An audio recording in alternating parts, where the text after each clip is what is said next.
la cinquième partie. L'essentiel d'un courant électrique, ce que vous devrez savoir sur le courant électrique. C'est un résumé global qui contient toutes les informations sur le courant électrique. Donc, un courant électrique, comme on l'a déjà dit, est un déplacement de porteur de charge. C'est un déplacement de porteur de charge. Que soit dans un conducteur métallique, ce sont les électrons libres. On a dit qu'il existe deux types d'électrons. Vous avez les électrons qui sont libres, c'est-à-dire, maintenant, il faut penser toujours à la couche de valence, c'est-à-dire à la dernière couche ou bien la couche périphérique. Dans la couche périphérique, il y a les électrons qui sont libres et il y a les électrons qui sont liés. Les électrons liés, ils participent à la formation des liaisons avec les autres atomes pour se stabiliser, et les électrons non, ils sont libres. Donc ça veut dire qu'ils n'ont pas participé à la formation de liaison. Et ça dans les conducteurs métalliques. Donc un courant électrique, déplacement des porteurs de charge. Dans un conducteur, les électrons déplacement est généré par le déplacement des électrons. Mais dans le cas des solutions électrolytiques, ce sont les ions. Donc le courant électrique est assuré par des ions dans le cas des solutions électrolytiques. Donc, ce qui implique déplacement des ions ou bien déplacement des électrons, il va créer un courant. Bien sûr, on a vu que le sens de courant à l'extérieur du générateur, il va du pôle positif vers le pôle ou bien la borne négative, et l'inverse pour les électrons. Les électrons, ils ont une charge qui est négative, ça veut dire qu'ils vont de la borne négative vers la borne positive, contrairement au sens conventionnel de courant. Donc on a l'intensité du courant est égale à la quantité d'électricité qui traverse une section d'un circuit sur un delta T, avec Q en coulomb et delta T en seconde, et bien sûr l'intensité du courant elle est en ampères. Et on a vu que précédemment que Q est égal à la valeur absolue de Q est égal à N, avec N c'est le nombre d'électrons qui traverse le circuit. Alpha, c'est la charge de porteur, que soit s'il s'agit d'un électron, c'est la charge, c'est 1, ou bien s'il s'agit d'un ion, par exemple, c'est du plus, Al3, plus, etc. Donc, il est égal à la charge portée par cet ion, c'est-à-dire plus 2 ou bien plus 3. Et E, c'est la charge élémentaire, est égale à 1,610 moins 19. Une fois connaissant ces paramètres, je peux calculer la quantité d'électricité. Et si je connais la quantité d'électricité et je connais le 1 temps, je peux calculer l'intensité de courant. Et on a vu un circuit. Dans un circuit, les types de circuits, vous avez un circuit en série, c'est-à-dire que l'intensité de courant qui traverse les différents éléments, les différents composants du circuit et 1 est égal à I2 est égal à IN, et on a une seule boucle. Contrairement dans le cas en parallèle, donc en parallèle, I global est égal à sigma dII. Et comment je peux connaître en série ou bien en parallèle? En série, ça veut dire que vous avez une seule boucle, et dans le cas de parallèle, vous avez plusieurs boucles. Donc, et l'intensité de globale est égale à la somme des intensités qui traversent les différentes branches. Donc, la dernière partie, donc, comment on va mesurer cette intensité de courant qui est générée par le déplacement, que soit par les électrons dans le cas d'un conducteur, soit par le déplacement des ions dans une solution électrolytique.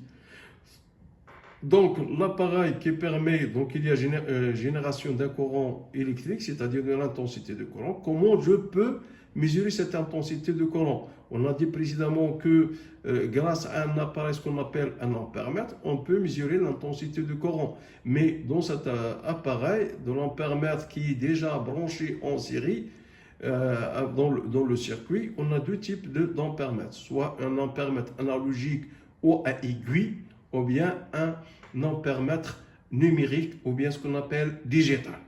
Mais avant de procéder à la mesure de l'intensité de courant, donc il faut choisir un calibre. On a dit que le calibre, c'est l'intensité maximale que peut traverser, que peut mesurer cet appareil.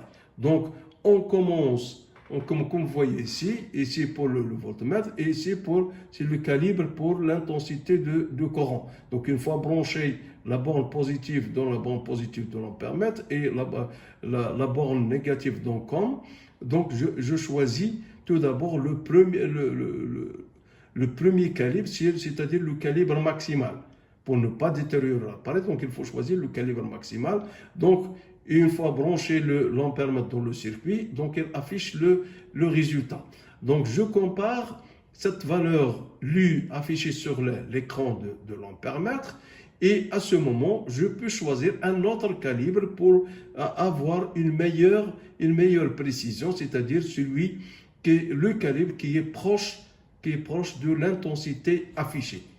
Et comme ça, j'ai une meilleure précision. Ça avec l'appareil numérique ou bien digital. Passons maintenant à le cas comment je peux mesurer si j'ai un ampèremètre analogique à aiguille. Donc, on a dit précédemment que I est égal à C multiplié par N sur N0. Donc, avec C sur le calibre, et le calibre, c'est l'intensité maximale que peut mesurer cet ampèremètre. Donc, N, c'est le nombre de divisions indiqué par l'aiguille, et N0, c'est le nombre total de divisions de 4 ans. Donc, comment je peux connaître? Donc, premièrement, avant de faire la mesure, donc il faut savoir le calibre. Donc, je commence par le calibre le plus grand. Donc, je branche mon ampèremètre dans le circuit en série et cette aiguille, il va donner une déviation. Donc, c'est-à-dire cette déviation qu'on note par N. Et N0 est donné par la déviation maximale. Déviation maximale, je calcule l'intensité. Et de la même façon que le cas de l'ampèremètre numérique, le calibre le plus convenable est celui qui est supérieur ou égal à l'intensité de courant. Il ne faut pas choisir un calibre qui est inférieur à l'intensité de courant. Sinon, vous allez détruire votre appareil. Et comme ça, on a trouvé l'intensité de courant. Et si vous avez trouvé l'intensité de courant, vous pouvez trouver la quantité d'électricité si vous connaissez l'instant delta T. Donc, je peux calculer le nombre d'électrons qui circulent dans le circuit. Passons maintenant à la loi des nœuds. La loi des nœuds. Donc, qu'est-ce qu'il dit que la loi du nœud? Que la somme des intensités des courants qui entrent dans un nœud est égale à la somme des intensités des courants qui en sortent. Comme vous voyez dans cet exemple. Donc, quels sont les courants qui arrivent à ce nœud-là? Donc, I2, il entre, I1, il entre, mais pour I3, et la même chose, I3, il entre dans le nœud, I5, il part. Donc, qu'est-ce que je peux dire? Que I2 plus I1 plus I4, ce sont les courants qui entrent. La somme des courants qui entrent est égale à I3 plus I5 qui part. Et c'est ça le résultat trouvé. I1 plus I2 plus I4 égale à I3 plus I5. La même chose ici. Donc, que vous avez, en appliquant la loi du nœud, la somme des courants qui arrivent est égale à la somme des courants qui partent. Donc, I1, il entre.